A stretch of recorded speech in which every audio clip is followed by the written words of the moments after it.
Hi, hello students. So, இன்னைக்கு வந்து Tamil exam எழுதியிருப்பீங்க. எல்லாரும் நல்லா பண்ணியிருப்பீங்கன்னு நெனைக்கிறேன்.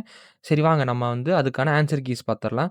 ஸோ, ஃபர்ஸ்ட்டு கொஸ்டின் பாத்தீங்கன்னா, அணி இலக்கணத்தை மட்டும் கூறும் இலக்கண நூல் எது? தண்டியலங்காரம். அடுத்தது பொறுத்துகள பாத்தீங்கன்னா, சேரன் வந்து வில், சோழன் வந்து புலி, பாண்டியன் வந்து மீன், சங்ககால பசும்பொன் பாண்டியன் வந்து யானை. அப்போ ஆப்ஷன் வந்து 1 தான் வரும். ஓகேங்களா? அடுத்த கொஸ்டின் பாக்கலாம். அடுத்து பிழையான தொடரை கண்டறிக. இதுல என்ன வரும்? ஃபர்ஸ்ட் ஒன் காலையில். நம்ம 1 மார்க் வீடியோல சொல்லியிருந்தோம் பார்த்தீங்களா? இந்த லை வந்து வராது அப்டின்ட்டு. அடுத்தது 4வது கொஸ்டின் பார்த்தீங்கன்னா, பிறக்கொரு நாள் கோடை கவிதையின் ஆசிரியர். யாரு? ஐயப்ப மாதவன். அடுத்தது 5வது கொஸ்டின் பார்த்தீங்கன்னா, உரை இடையிட்ட பாட்டுடை செய்யுள் என்று அழைக்கப்படுவது டேஷ் எது? சிலப்பதிகாரம். 6வது கொஸ்டின் என்னன்னா, சுவடியோடு பொருந்தாத ஒன்றை தேர்வு செய்க. கடுக்காய். அடுத்து 7வது கொஸ்டின் பார்த்தீங்கன்னா, சாப விமோசனம் அகலிகை. இது வந்து நம்ம ஒரு கோட் வேர்ட் மாரி வச்சு படிக்க சொன்னோம் பார்த்தீங்களா? புதுமை பித்தன். அடுத்து குடும்பம்னாலே என்ன சொல்லியிருந்தோம்? திருக்குறள். அடுத்து படத்தை பார்த்து பொருத்தமான திருக்குறளை கண்டுபிடிக்க. இதுக்கு வந்து உங்களுக்கு படத்த பார்த்தாலே தெரியுது. எது வரும்? உருவு கண்டு எல்லாமே வேண்டும்.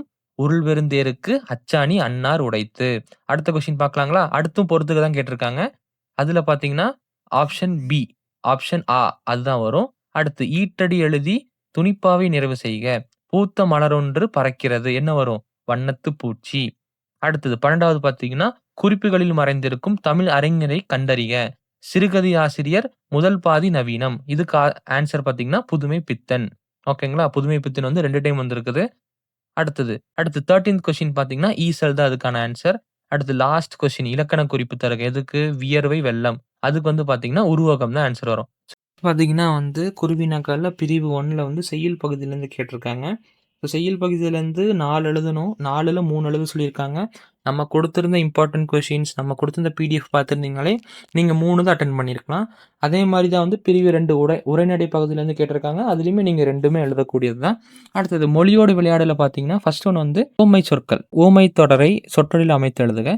ஸோ இதுக்கு வந்து பார்த்தீங்கன்னா வந்து அச்சாணி இல்லாத தேர் போல, உள்ளங்கை நெல்லிக்கனி போல. இந்த 2 வேர்டையும் வந்து நீங்க தொடர் அமைத்து எழுதுற மாரி கேட்டிருக்காங்க.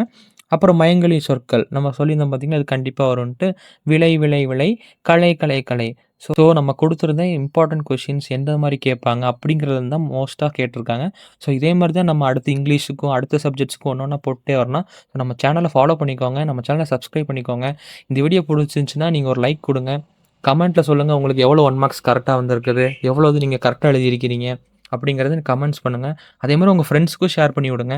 ஸோ அடுத்த கொஸ்டின் பார்க்கலாம் வாங்க. அடுத்து 25வது வந்து பார்த்தீங்கன்னா, வேறு ஒரு பொருள் அமையும் மாரி சொற்களை சேர்த்து தொடர் அமைக்குக. அடுத்தது வல்லினமைகளை இட்டு எழுதுறது. அப்புறம் 27வது ஒண்ணு பார்த்தீங்கன்னா, மரபு பிழைகளை நீக்கிறது. நான் சொல்லியிருந்தேன் பார்த்தீங்களா?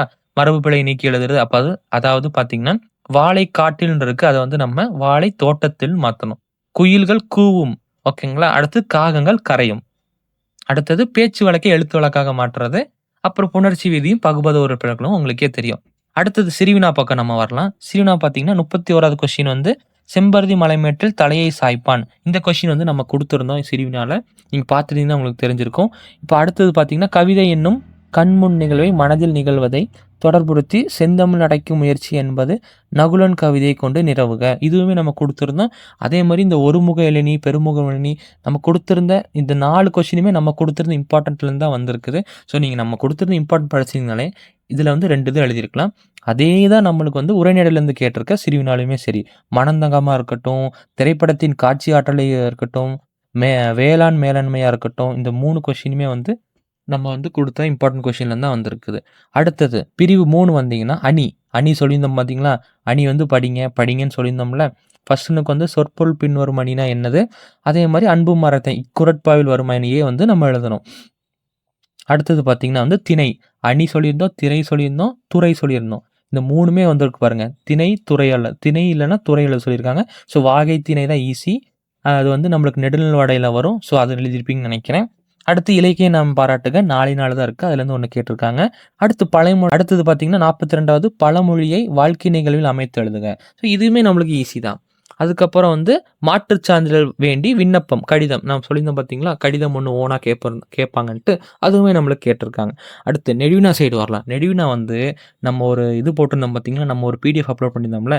அதுலேருந்து தான் வந்து கண்டிப்பா கேட்பாங்கன்னு சொல்லியிருந்தோம். அதே மாரி தான் கேட்டிருக்காங்க. ஃபர்ஸ்ட் கொஸ்டின் 44 ஆல வந்து நெடுநல்வாடையில் நக்கீரர் காட்டும் மழைக்கால வருணனை தொகுத்து எழுதுக. அதே மாரி இது வந்து செய்யுள்லேருந்து ஒண்ணு கேட்டிருக்காங்க. கீழ அறிவுடைமை இது வந்து திருக்குறள். நான் சொன்னேன் பார்த்தீங்களா? நம்ம அந்த வீடியோலயே சொல்லியிருந்தோம். ஒரு இது செய்யுள், ஒரு இது திருக்குறள். அப்போ திருக்குறள் நீங்க படிச்சிருந்தாலே ஒரு 6 மார்க் நீங்க எழுதியிருக்கலாம். ஓகேங்களா? அடுத்தது பார்க்கலாம் வாங்க. அடுத்தது பார்த்தீங்கன்னா, குடும்பம். குடும்பமுமே வந்து நம்ம இம்பார்ட்டன்ட் கொஸ்டின்ல போட்டிருந்தோம். அதே மாரி தான் திரைப்படத்தின் வெற்றிக்கு காரணம். இதுவுமே நம்ம வந்து இம்பார்ட்டன்ட் கொஸ்டின்ல போட்டிருந்தது தான். அடுத்தது பாரதியின் கடிதம் வாயிலாக நீவிர் அறிந்து கொண்ட மொழிப்பற்று, சமூகப்பற்று ஆகியவற்றை விவரிக்க. இது அப்புறம் உரிமைத்தாகம். ஸோ, நம்ம குடுத்திருந்த இம்பார்ட்டன்ட் கொஸ்டின்ல இருந்து மட்டும் தான் நெடுநல் கேட்டிருக்காங்க. சாரி நெடுவினாவே கேட்டிருக்காங்க. இதே மாரி நம்ம வந்து அடுத்தடுத்த சப்ஜெக்ட்ஸ்க்கு நம்ம போட்டுட்டே வந்துட்டே இருக்கலாம். எப்படி 1 மார்க்ஸ் தனியா எழுதலாம், எப்படி 2 மார்க்ஸ் மார்க் பண்ணலாம், அடுத்து எப்படி 3 மார்க்ஸ்ல மார்க் ஸ்கோர் பண்ணலாம், அடுத்து எப்படி 5 மார்க்ஸ்ல மார்க் ஸ்கோர் பண்ணலான்ட்டு. ஸோ, நம்ம சேனல ஃபாலோ பண்ணிட்டே இருங்க. வாட்ஸ்அப் சேனல்லயும் ஃபாலோ பண்ணுங்க. Instagramலயும் நம்ம சேனல ஃபாலோ பண்ணுங்க. So, stay tuned with us. Thank you.